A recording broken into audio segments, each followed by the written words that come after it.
नमस्कार। Chemistry classes YouTube channel में आपका स्वागत है। मैं कृष्णाराम सैनी। आज यानी हमने लास्ट के वीडियो में दोस्तों SN1 और SN2 अभिक्रियाएं पढ़ी थी। SN1 और SN2 अभिक्रिया पढ़ी थी। आज से आगे SN1 और SN2 के उदाहरण, एक दो रिएक्शन और साथ में मुख्य जो एलिमिनेशन रिएक्शन है, विलोपन अभिक्रिया है, उसकी चर्चा हम करेंगे। ठीक है दोस्तों, आप YouTube चैनल को सब्सक्राइब करना। देखो, सबसे पहले आज हम SN1 और SN2 यानी नाभिक स्नेही प्रतिस्थापन अभिक्रियाओं के उदाहरण पढ़ेंगे। कौन सी अभिक्रियाएं पढ़ेंगे? नाभिक स्नेही प्रतिस्थापन अभिक्रिया, ये हम पढ़ेंगे। अब इस अभिक्रिया में सबसे पहले हम बात करेंगे एल्किल साइनाइड का निर्माण। एल्किल साइनाइड का निर्माण यानी अपने को ये देखना है एल्किल हैलाइड से एल्किल साइनाइड कैसे प्राप्त किया जाता है। देखो ध्यान देना दोस्तों, अपने पास यहां हम लिखेंगे RX। RX क्या है? एल्किल हैलाइड है। RX क्या है? Alkyl halide. इसकी क्रिया आपको पोटेशियम साइनाइड के साथ करवानी है। किसके साथ करवानी है? पोटेशियम साइनाइड, KCN, या इसके स्थान पर NaCN का भी प्रयोग कर सकते हैं, सोडियम साइनाइड का भी प्रयोग कर सकते हैं। इनके साथ अगर क्रिया करवाएंगे तो अपने पास पता है कि ये आयनिक यौगिक है। पोटेशियम साइनाइड एक आयनिक यौगिक है, सोडियम साइनाइड एक क्या है? आयनिक यौगिक है। इससे क्या होगा? आसानी से न्यूक्लियोफाइल का निर्माण होगा। न्यूक्लियोफाइल कौन सा? साइनाइड। साइनाइड का निर्माण हो जाएगा। न्यूक्लियोफाइल का अटैक किस पर होगा? एल्किल हैलाइड पर। और एल्किल हैलाइड में क्या होगा? हाइड्रोजन का प्रतिस्थापन हो जाएगा और अपने पास क्या हो जाएगा? RCN प्लस में क्या आ जाएगा? K अक्ष। अगर Na ले रहे हैं तो Na अक्ष। ये क्या है? Alkyl cyanide. दोस्तों इसका नाम क्या हो गया? Alkyl cyanide. अब इस एल्किल साइनाइड से हम अनेक यौगिक बना सकते हैं जलयोजन द्वारा। जैसे मैं लिखूं RCN, इसका जलयोजन करवाना है। जलयोजन में हम लिखेंगे जलीय KOH ले सकते हैं या फिर HOH ले सकते हैं, HOH, H2O। इसमें आप ध्यान देना, इसको मैं ऐसे बना सकता हूं। साइनाइड आपको पता है विद्युत ऋणता ज्यादा किसकी है? नाइट्रोजन की है। और तो इस नाइट्रोजन में क्या आ जाएगा? माइनस का, इस पर क्या आ जाएगा? प्लस आ जाएगा। यहां जल में हम लिखेंगे, जल को लिखेंगे H प्लस OH माइनस। तो हमारे पास विद्युत को जोड़े तो बनेगा R। यहां C पर क्या आएगा? प्लस है, तो इधर क्या है? न्यूक्लियोफाइल का फॉर्मूला है। न्यूक्लियोफाइल सीधा आगे कहां करेगा? केंद्र पर, नाभिक स्नेही केंद्र पर। तो क्या बनेगा? C, यहां इसे जुड़ जाएगा OH, यहां डबल बॉन्ड और यहां NH। ठीक है दोस्तों, ये बना। अब ये इस मध्यवर्ती तुरंत क्या होगा? इसका पुनर्विन्यास होगा और पुनर्विन्यास से अपने पास क्या आएगा? C double bond O NH2 amide बन जाएगा। क्या बन जाएगा दोस्तों? एमाइड बन जाएगा। ये तो इसका क्या है? आंशिक जलयोजन है। कौन सा जलयोजन है? आंशिक जलयोजन है। अगर इस आंशिक जलयोजन के स्थान पर हम पूर्ण जलयोजन ले लें, यानी का तात्पर्य दो जल के हम ले लें H प्लस OH माइनस, दो ले लें तो यहाँ पर दोनों पाई बॉन्ड टूट जाएंगे और अपने पास बनेगा क्या? RC, यहाँ पर OH, दो न्यूक्लियोफाइल का अटैक कार्बन पर हो जाएगा और NH2, और यहाँ इसका पुनर्विन्यास करेंगे तो अपने पास कार्बोक्सिलिक एसिड का फॉर्मेशन हो जाता है और NH3 बाहर निकल जाता है। किससे बना? एल्किल साइनाइड से बना है। ये किससे बना है? Alkyl cyanide. किस एल्किल साइनाइड का फॉर्मेशन कहां से किया? हमने एल्किल हैलाइड से किया है। ठीक है, अब ये तो अपने पास पहला था एल्किल हैलाइड। एल्किल हैलाइड का फॉर्मेशन हमने पोटेशियम साइनाइड से किया। पोटेशियम साइनाइड से बना एल्किल हैलाइड का जलयोजन हमने दो प्रकार से किया, एक तो आंशिक और एक पूर्ण रूप से जलयोजन। आंशिक रूप से जलयोजन किया तो हमारे पास एमाइड बना और पूर्ण रूप से किया तो हमारे पास क्या बना? कार्बोक्सिलिक एसिड का फॉर्मेशन हो गया। इसी प्रकार से नेक्स्ट 2 नंबर आता है एल्किल आइसोसाइनाइड का निर्माण। नेक्स्ट 2 नंबर रिएक्शन आती है एल्किल आइसोसाइनाइड का निर्माण। ठीक है दोस्तों, दूसरी कौन सी है? एल्किल आइसोसाइनाइड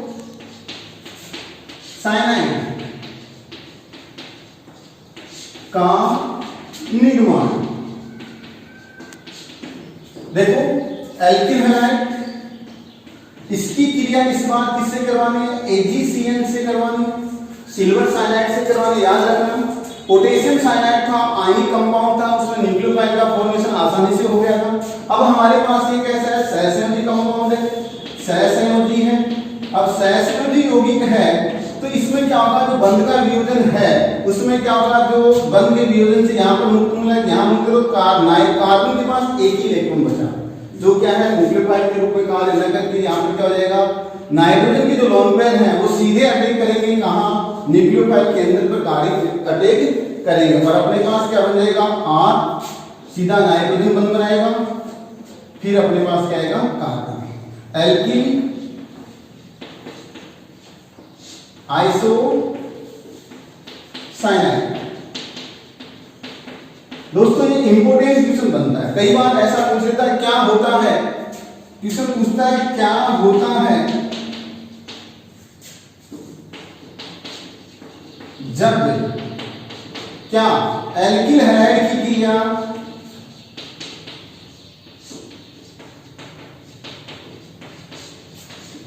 KCN से करवाते हैं, करवाई जाती है। और इसी में दूसरा पूछ लेता है एल्किल हैलाइड की क्रिया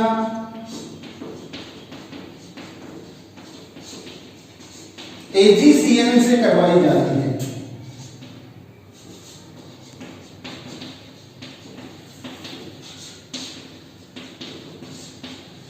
तो दोनों में हमने अंतर स्पष्ट हो गया। अगर एल्किल साइनाइड की क्रिया पोटेशियम साइनाइड से करवाएं तो एल्किल साइनाइड का निर्माण होगा, और अगर AgCN सिल्वर साइनाइड से करते तो आइसोसाइनाइड का निर्माण होगा। इसका कारण बता सकते हैं क्या, ऐसा क्यों होता है? तो इसका उत्तर देंगे क्योंकि KCN पोटेशियम साइनाइड एक आयनिक यौगिक है जिससे आसानी से न्यूक्लियोफाइल बन जाता है, और न्यूक्लियोफाइल में क्या है? कार्बन परमाणु अटैक करता है। न्यूक्लियोफाइल सेंटर पर कौन अटैक करेगा? कार्बन परमाणु का अटैक होगा। लेकिन एल्किल हैलाइड की क्रिया AgCN से करवाने पर क्या होगा? न्यूक्लियोफाइल में साइनाइड होगा, उसका में से नाइट्रोजन परमाणु क्या है? न्यूक्लियोफाइल पर अटैक करेगा, न्यूक्लियोफाइल सेंटर पर अटैक करेगा और अपने पास क्या बन जाएगा? आइसोसाइनाइड का निर्माण हो जाता है। ये क्वेश्चन कई दफा आ जाता है। ठीक है दोस्तों, इसके बाद में अगली अपने पास पूछा जाता है, अगले रिएक्शन के रूप में हम कहते हैं अल्कोहल का निर्माण कीजिए। 3 नंबर की बात करें तो हम कहेंगे अल्कोहल का निर्माण, अल्कोहल का निर्माण। ठीक है दोस्तों, अल्कोहल का निर्माण करने के लिए हमें क्या करना पड़ेगा? एल्किल हैलाइड की क्रिया हम लिखेंगे एल्किल हैलाइड की अभिक्रिया किससे?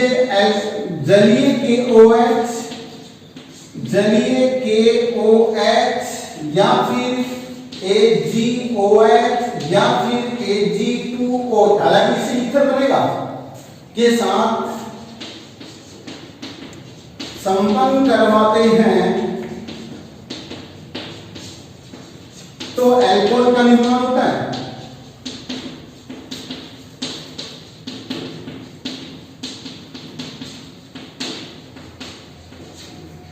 तो किसका निर्माण होता है? अल्कोहल का निर्माण होता है। ठीक है दोस्तों, अब जैसे रिएक्शन के रूप में हम देखें, हम लिखें CH3 CH2, यहां मैंने लिखा Cl, क्या नाम हो जाएगा? Ethyl chloride. सामान्य नाम में क्या जाएगा? एथिल क्लोराइड, और आयुक्त से तो क्लोरोएथेन।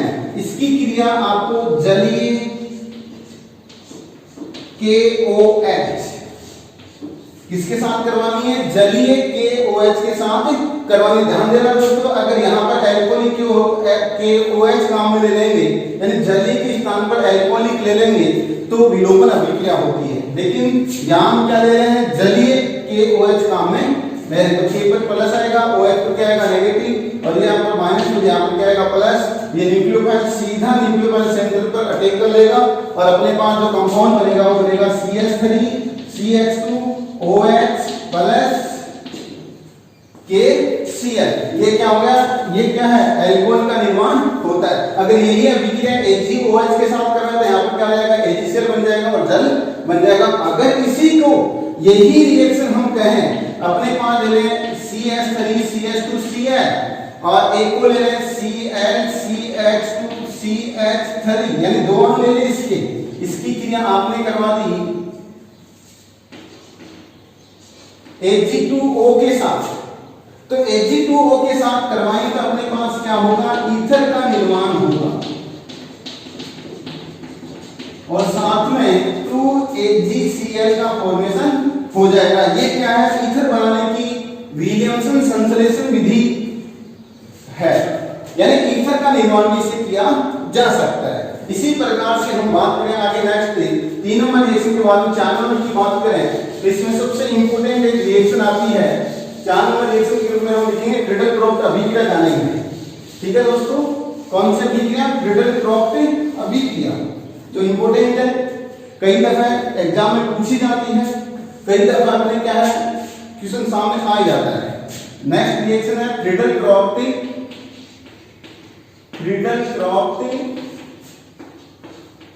अभिक्रिया। देखो क्रीडल-क्रॉफ्ट अभिक्रिया दो प्रकार की होती है, एक तो होती है एल्किलीकरण और एक होती है एसिटिलीकरण। आपको यहां क्रीडल-क्रॉफ्ट एल्किलीकरण अभिक्रिया पढ़नी है, यानी क्रीडल-क्रॉफ्ट अभिक्रिया कितने प्रकार की होती है, दो प्रकार की होती है। कौन कौन सी, एक तो एल्किलीकरण और एक कौन सी है, एसिटिलीकरण अभिक्रिया है।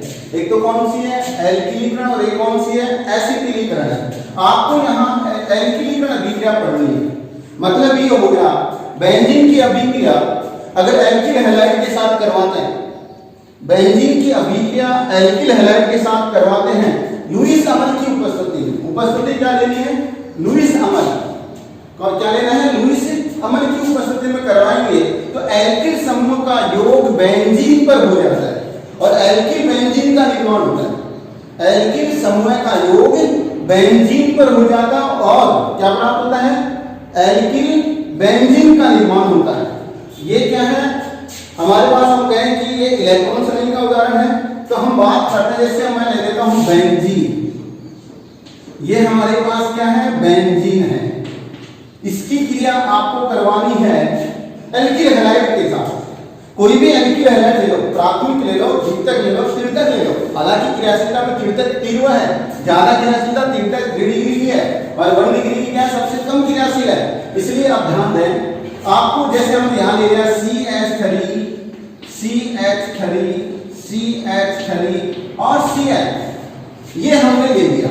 अब आपको क्या करवाना है, इसकी क्रिया किसके उपस्थिति में, निर्जल AlCl3 लुईस अम्ल है या फिर निर्जल FeCl3, ये भी क्या है, लुईस अम्ल है।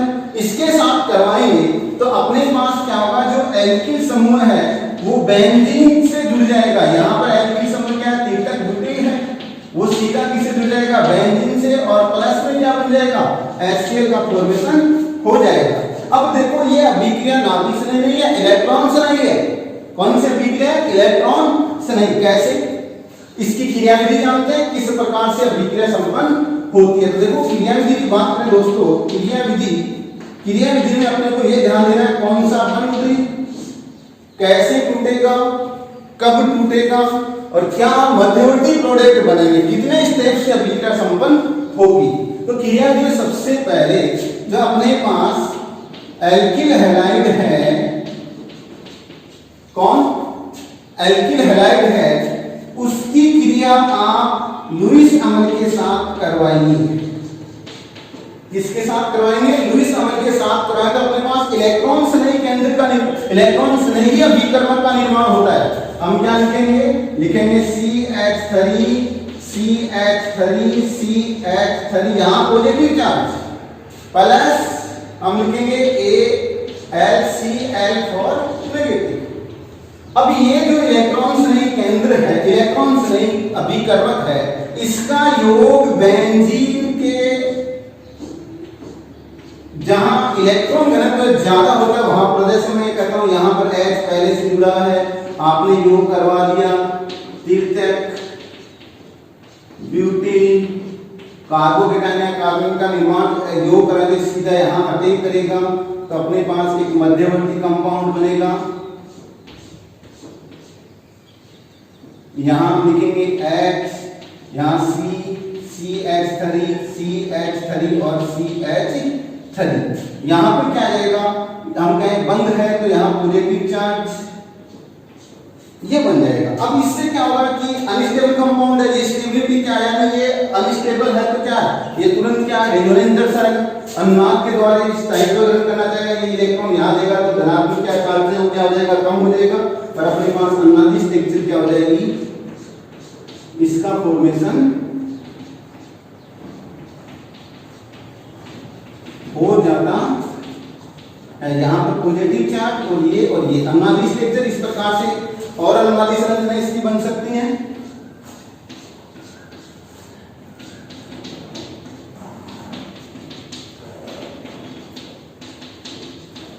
यहाँ पर प्लस और नेक्स्ट में हम कहें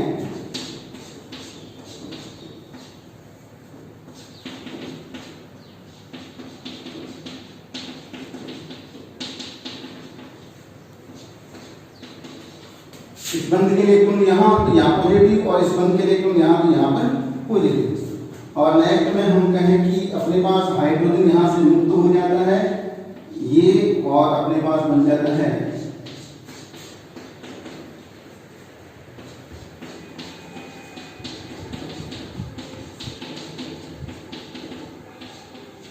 ये हाइड्रोजन यहाँ से क्या लेता है, मुक्त हो जाता है और कंपाउंड अपने पास प्राप्त हो जाता है। अब जो हाइड्रोजन है इसका योग आप करवा दो, आपके पास अभी तो अपने पास बनेगा वापस AlCl3 और HCl का निर्माण है। तो ये देखो यहां से लेकर यहां तक इसकी कौन सी अवस्थाएं हैं, अनुनादी संरचनाएं। ठीक है दोस्तों, अब इसमें आपको ध्यान देना, दोबारा देखो इसको एल्किल फ्रीडल क्रॉस अभिक्रिया है, इसमें दो प्रकार की, एक तो एल्किलीकरण और एक कौन सी थी, एसिटिलीकरण। हमने एल्किलीकरण का एग्जांपल लिया है। एल्किलीकरण में बेंजीन की क्रिया आप लुईस अमल की उपस्थिति में एल्किल हैलाइड से करवाएंगे तो एल्किल समूह का योग बेंजीन पर हो जाएगा।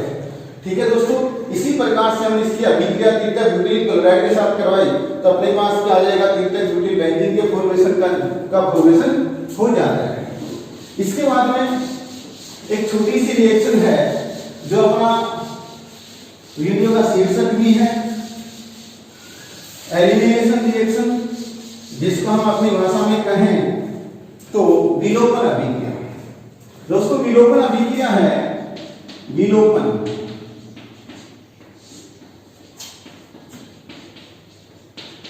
छोटी सी रिएक्शन है जिसका नाम है विलोपन। एक ही रिएक्शन जिसमें कई बार क्वेश्चन आ जाता है।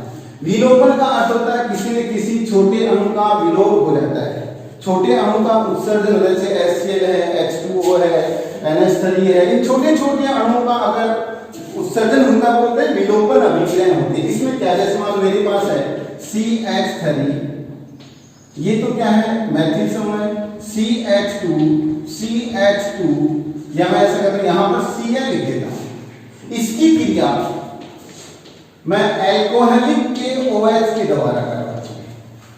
इसके द्वारा अल्कोहलिक, अभी हमने जली लिया था वहां पर जलयोजन अभिक्रिया, अब क्या है अल्कोहलिक के OH, यहां पर क्या हो जाएगा विलोपन अभिक्रिया। अब देखो इसमें करना क्या है, अब अपने पास विलुप्त होगा, छोटा भाग विलुप्त होगा। कैसे, हम कहेंगे यहाँ का हाइड्रोजन परमाणु, यहाँ का हाइड्रोजन और ये हैलोजन। अब देखो इसमें ध्यान देना, ये अल्फा और ये क्या है बीटा, तो हाइड्रोजन कौन से कार्बन का है, बीटा कार्बन का है और अपने पास क्या हो जाएगा HCl विलुप्त हो जाएगा और क्या हो जाएगा CH2 डबल बॉन्ड CH2। अब देखो समझने की बात ये है, हाइड्रोजन कहां से आया, बीटा कार्बन से आया, इसलिए इसको क्या बोलते हैं बीटा विलोपन अभिक्रिया भी कहा जाता है। इसका नाम क्या हो जाएगा बीटा विलोपन। क्यों, क्योंकि आप उत्तर दोगे कि जो विलोपन अभिक्रिया में जो हाइड्रोजन है वो बीटा कार्बन से आता है। कौन से कार्बन से आता है, बीटा कार्बन से आता है। अगर मान लो बीटा कार्बन से आने के बाद जो प्रोडक्ट बनेगा वो क्या बनेगा, अपने पास असंतृप्त हाइड्रोकार्बन के रूप में एल्कीन बनेगा। इसी का दूसरा एग्जांपल या मैं इसमें छोटा सा नियम है, मैं ऐसा कहूं कि अगर मान लो किसी एल्किल हैलाइड के विलोपन से दो प्रकार के एल्कीन समावी बनते हैं तो कौन सा एल्कीन समावी अधिक स्थायी होता है, इस बात की व्याख्या हमारे पास एक छोटा सा नियम है सैडजेव का नियम, उसके द्वारा कर सकते हैं। क्या कौन सा नियम है? सैडजेव का नियम। इस नियम में ये कहा गया था कि यदि एल्किल हैलाइड के विलोपन से दो प्रकार के एल्कीन समावी बनते हैं, क्या दो प्रकार के एल्कीन समावी बनते हैं तो वह एल्कीन समावी ज्यादा स्थायी होगा जिसमें द्विबंध से प्रतिस्थापन की संख्या अधिक जुड़ी होती है। मेरे कहने का तात्पर्य, अगर दो प्रकार के एल्कीन समावियों का निर्माण होता है तो वह एल्कीन अधिक स्थायी होती है जिसमें प्रतिस्थापन की संख्या अधिक होती है।